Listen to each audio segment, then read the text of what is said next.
Right now we're going to see my friend's apparently cutest birds ever, and apparently they're in his room, so let's try to see if we can get them without them in the cage.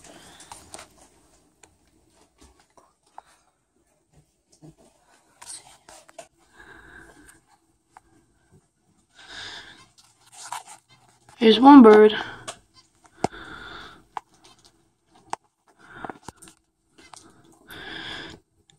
That apparently he named that one Silk, and his other one's Beaker, and he's in there protecting the eggs. So that's basically my friend's birds, and we won't be able to see them all the time, but if I'm over, I'll post a video about it.